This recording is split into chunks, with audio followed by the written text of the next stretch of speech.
It's your boy T Word, the People's Champ, checking in with another quick read, aka Ringside. We're gonna be talking about boxing and Jaron Ennis in his upcoming fight on January 7th on the undercard of Tank Davis versus Hector Luis Garcia. So I just got finished watching the press conference, and Showtime is putting together an amazing card to start the year. So let's talk about it. On this card, you've got a few notable names that are going to be making an appearance and getting back in the ring, knocking some rust off and stuff like that. First off, you're going to have Rashidi Ellis as well as Demetrius Andrade, aka Boo Boo. So you're looking at two marquee guys that are going to be on an undercard.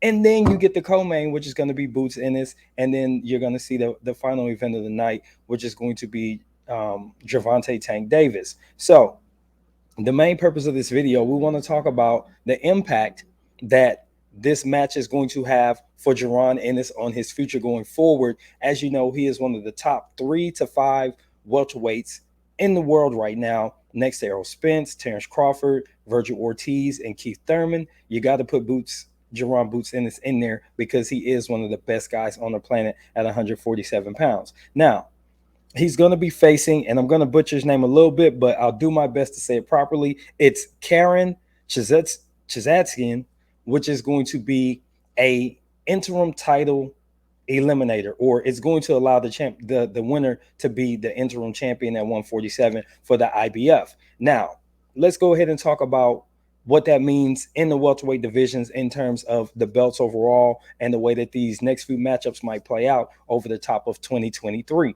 So the first thing you have to consider is that Virgil Ortiz was the WBO #1 contender in line for Terrence Crawford's WBO title. Okay, he's a super champion, so his mandatory would have been due in May of 2023, since his last defense was in November of 2021, exactly 18 months. Virgil has decided to pursue the WBA route, and he'll be fighting for the regular championship against Imantas Stanionis at sometime early next year. So that's going to take him off the ranking system for the IBF because he's in title contention on the WBA. This naturally elevates the #2 WBO person, which is Jaron Ennis, to the #1 spot. So up until today, or within the last few hours, it was widely considered a move to get him in line to fight Terrence Crawford and force a showdown between two switch hitters. This news being an IBF interim fight for that title means that Boots will not be in line for the WBO, and David Avanesian actually moves up the rankings because in the WBO, as of today, you have Virgil Ortiz at 1, Jaron Ennis at 2, #3 was Keith Thurman, #4 was Conor Benn, and then I can't remember #5, and then you've got David Avanesian right there. So Boots is almost fighting, Terrence Crawford is almost fighting the mandatory now, but I'm saying that and jokingly, this is not a good fight anyway, and we'll talk about that later on our live show. Anyway, back to Boots. So what we're looking at here is him deciding to stay the course. He already petitioned the IBF mandatory almost a month ago. So they're trying to figure out what Errol Spence is doing. I've already done a video about that. I'm big on him fighting Boots Ennis. I would love to see those two guys who really have outgrown welterweight already. They've got about the same amount of pro fights under their belt. I would love to see Boots get his title shot against a true champion like Errol Spence, a unified champion, because as we all have been saying for months, Boots is the future of the welterweight division, at least over the next couple years when Spence and Crawford move on. Now, additional things to think about is how this plays out and when that fight could happen. So if Boots were to win against Karen, and then he's going to probably, this is January we're looking at, Spence is probably going to fight in January or February. So now you're going to see these two men in line to possibly get into the ring around May. And I would love to see that. That would be perfect. The only issue is that if Terrence Crawford and Errol Spence can somehow find a way to set up a fight and actually sign the dotted line for a fight, make it to the ring, Jaron Ennis is going to be left out in the cold again, waiting a significant amount of time to fight either one of those champions, more than likely Errol Spence. It doesn't look like guys want to go the WBO route, and I don't believe it's because they're afraid to fight Terrence Crawford. I think a lot of it has to do with them deciding that there's more belts on the Errol Spence side, so there's more avenues to get there. So they're just looking at their different paths where it's not this whole long line of people for one belt. They're all lining up for different belts. And it makes sense to me.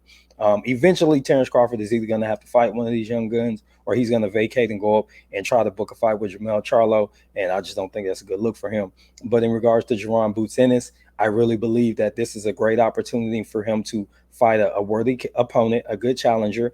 Castiel Clayton just wasn't it. I hope we don't see a replay of that, especially in the co-main event on a Gervonta Davis undercard. So this looks like a really good night of boxing. Now, before I close out the video, I do want to focus on that for just a minute. So again, let's talk about these matchups.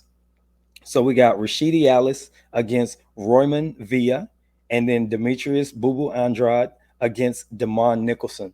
Now, like I mentioned, I did watch the press conference on the PBC stream on YouTube. Looks like they're still involved, or maybe somebody uploaded that stream by mistake. I don't know, but I guess PBC isn't going broke. That being said, they're starting the year off with a bang. They're finishing up with Frank Martin and Michelle Rivera, a really nice fight to close out the year, really nice card. And then they're going to start next year with an amazing first week by getting 4 marquee fighters, including Gervonta Davis, Jaron Ennis, Demetrius Andrade, and Rashidi Ellis, some of the best few fighters over the last 5 years or so. So this is going to be a really amazing night of boxing. I cannot wait to see it. Not going to pick any winners or anything. I need to see what these training camps are looking like and stuff like that. But I can say boxing fans are going to be treated to a good $90 plus worth of boxing because you know their pay-per-view is going to be $89.99. I don't mind. I'm willing to pay. Go ahead and take my money because I want to see all 4 of those guys get in there and mix it up with some worthy competition. And looking forward to what they all will do in the future. So I'm going to close on that note. Me and Quinton will talk about that at a later time. But this has been T-Word for the Mic Check Podcast, Ringside. I'll catch y'all on the next one. Peace.